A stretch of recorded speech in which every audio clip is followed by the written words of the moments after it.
What happens when one YouTuber decides to rebuild a car that even the manufacturer believes should never return to the road? That question has now turned into one of the biggest debates in the automotive world. Mat Armstrong, known across YouTube for rebuilding crashed supercars and hypercars, has found himself in the middle of a conflict that many people never thought would happen. And this time, the stakes are bigger than ever before. The moment Mat bought a wrecked Bugatti Chiron, people already knew controversy would follow. But nobody expected the situation to explode into a public battle involving Bugatti's leadership, online arguments, legal discussions, and millions of viewers choosing sides. What started as a rebuild project quickly became a worldwide conversation about ownership, repair rights, and whether car companies should control what owners do with their vehicles after purchase. Mat Armstrong has built his entire reputation on doing things that others say are impossible. While most mechanics focus on normal repairs, Mat has become famous for rebuilding cars that insurance companies have completely written off. These are not small projects with minor scratches or broken headlights. These are cars destroyed in major crashes, underwater floods, and severe accidents that most people believe are beyond saving. Yet Mat keeps bringing them back to life. That is exactly why millions of people follow his videos. They do not just watch for entertainment. They watch because every project feels impossible at first. Every rebuild becomes a challenge against the odds. And every finished car feels like proof that modern cars are not always as hopeless as manufacturers claim. Over the years, Mat rebuilt some of the most expensive and complicated vehicles in the world. He repaired a Lamborghini Aventador SVJ after heavy crash damage. He restored a Ferrari 812 Superfast from a wrecked shell. He brought an Aston Martin DBX back to life after water damage destroyed much of the vehicle. Each project increased his reputation inside the car community. People began seeing him as the builder willing to attempt jobs nobody else would even touch. That image helped his YouTube channel grow rapidly. His videos started getting millions of views, and his name became known far beyond the United Kingdom. But as his popularity grew, another thing also became clear. Manufacturers were beginning to pay attention. For luxury car companies, reputation means everything. Brands like Ferrari, Lamborghini, Porsche, and Bugatti spend enormous amounts of money protecting their image. Their cars are not marketed as ordinary machines. They are presented as engineering masterpieces built with perfection and exclusivity in mind. Because of that, manufacturers usually prefer strict control over repairs, parts, and servicing. They want trained technicians working inside official dealerships. They want approved procedures followed carefully. They want customers to trust the brand completely. Mat Armstrong's style of rebuilding goes directly against that image. Instead of using only official systems, he sources parts from different places, experiments with repairs, and documents the entire process publicly on YouTube. That public documentation is a major reason why these rebuilds become controversial. Every mistake, every challenge, and every workaround appears online for millions of people to watch. Some viewers love that honesty because it makes the projects feel real. Others believe it creates dangerous misunderstandings about how these cars should be repaired. The more famous Mat became, the more attention his project attracted from engineers, mechanics, enthusiasts, and manufacturers themselves. Then came the project that changed everything, the Bugatti Chiron rebuild. The Bugatti Chiron is not just another supercar. It is one of the most advanced road cars ever built. Powered by a massive quad-turbocharged W16 engine producing around 1,500 horsepower, the Chiron represents the peak of automotive engineering. The car costs millions of dollars and contains incredibly complex systems designed with extreme precision. Almost every part is expensive, specialized, and difficult to replace. Even simple maintenance costs can shock ordinary car owners. For many people, the Chiron is not just transportation. It is a symbol of engineering perfection and exclusivity. That is why the idea of rebuilding a crashed Chiron sounded completely insane to many viewers. The specific car Mat purchased had suffered serious accident damage. Reports surrounding the vehicle suggested that repairs would be incredibly difficult and expensive. Some people believed the car was beyond saving entirely. Yet Mat saw something different. Instead of walking away from the challenge, he decided to buy the car and document the rebuild for his audience. The moment he announced the project, excitement exploded across social media and YouTube. People knew instantly that this would become one of the biggest automotive rebuild series ever uploaded online. The early episodes of the rebuild attracted enormous attention. Millions of viewers watched Matt and his team inspect the damage, search for replacement parts, and slowly begin putting the car back together. The project felt different from his previous rebuilds because the Chiron exists on an entirely different level from ordinary supercars. Every component looked more advanced. Every repair seemed more complicated. Even experienced mechanics watching the videos admitted they had rarely seen anything like it before. The rebuild became more than entertainment. It became a test. Could one independent YouTuber actually restore one of the world's most sophisticated hypercars? As the series continued, viewers became deeply invested in the project. Matt's supporters praised his determination and creativity. They admired the way he kept searching for solutions despite endless problems. Parts were difficult to source. Technical information was limited. Certain repairs appeared nearly impossible. Yet Matt continued moving forward.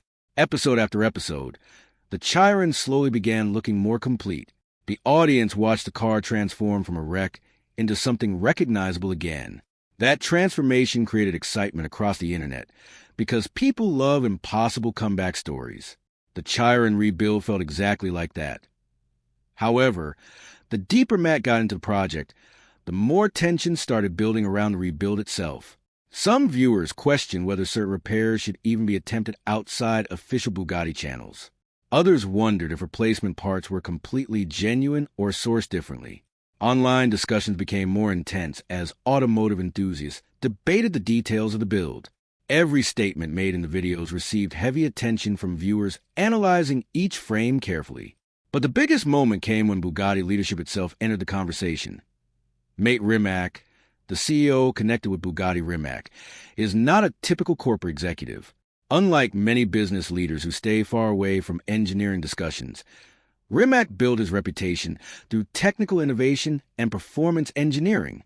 He founded Rimac Automobili and became known for creating advanced electric hypercars before eventually becoming connected to Bugatti leadership. Because of his engineering background, many people see him as someone deeply passionate about technical accuracy and automotive development. So when he publicly commented on aspects of the Chiron rebuild, the internet immediately exploded. Suddenly, this was no longer just a YouTube project. It became a direct public conflict between a major automotive figure and one of the internet's most popular rebuild creators. Rimac questioned certain claims surrounding the rebuild and raised concerns about technical details. His comments quickly spread across social media, automotive forums, YouTube channels, and podcasts. Supporters of Mat Armstrong believed Bugatti was unfairly targeting an independent builder simply for repairing a car he legally owned. Meanwhile, supporters of Bugatti argued that highly technical hypercars require strict standards and accurate information when presented publicly. The debate quickly divided the automotive community into two major sides. On one side were viewers who saw Mat Armstrong as a symbol of creativity and determination. To them, Matt represented the idea that skilled individuals should be allowed to repair and rebuild vehicles without interference from giant corporations. They believed manufacturers should not control cars forever after selling them to customers. These viewers admired Matt because he challenged the idea that only official dealerships can repair advanced vehicles. On the other side were people who believed Bugatti had legitimate reasons to raise concerns. They argued that hypercars like the Chiron contain extremely advanced systems requiring factory-level expertise and equipment. From their perspective, inaccurate claims or questionable repairs could create misunderstandings about safety, engineering, and authenticity. Some engineers and enthusiasts worried that millions of viewers might misunderstand the complexity of repairing such vehicles if everything appeared too simple on camera. The conflict became even bigger because of the internet itself. Every social media post created new arguments. Every reaction video increased attention. Every podcast discussion attracted more viewers. Soon, the Mat Armstrong and Bugatti situation became one of the hottest topics in the automotive community. Even people who had never watched Matt's videos before suddenly became interested. The story had everything modern internet audiences love: expensive cars, massive companies, public disagreement, engineering debates, and the possibility of legal action. One of the biggest questions surrounding the controversy involved the idea of owner rights. Many people ask the simple question: if someone legally buys a car, should they not have a right to repair however they choose? That question connects to the larger right to repair movement, which has become increasingly important across many industries. Around the world, consumers have argued that manufacturers should not restrict repairs only to official service networks. People believe ownership should include the freedom to modify, repair, and maintain products independently. Supporters of Mat Armstrong saw what happens when one of the biggest car brands in the world collides with one of YouTube's most fearless rebuild creators. That is a question the entire automotive community has been asking ever since Mat Armstrong took on the impossible challenge of rebuilding a wrecked Bugatti Chiron. What started as another ambitious rebuild project quickly turned into one of the most talked about controversies in the supercar world. Millions of viewers watched every episode closely as Mat pushed deeper into a project many believed should never have been attempted in the first place. But this time, the challenge was different. This was not just another damaged supercar. This was a Bugatti Chiron, a machine so advanced and expensive that even experienced mechanics hesitate to touch it. And when Mat decided to rebuild it anyway, the reaction from Bugatti and its CEO, Mat Armstrong, sent shockwaves across the internet. For years, Mat Armstrong has built a reputation as a man who repairs cars everyone else gives up on. His videos are not just about fixing vehicles. They are about proving that impossible projects can still be completed with enough determination, patience, and creativity. Mat became famous for rebuilding crashed Ferraris, Lamborghinis, Aston Martins, and Porsches that insurance companies had already written off as total losses. Most people saw destroyed cars. Mat saw opportunities. That mindset helped him grow one of the biggest automotive YouTube channels in the world.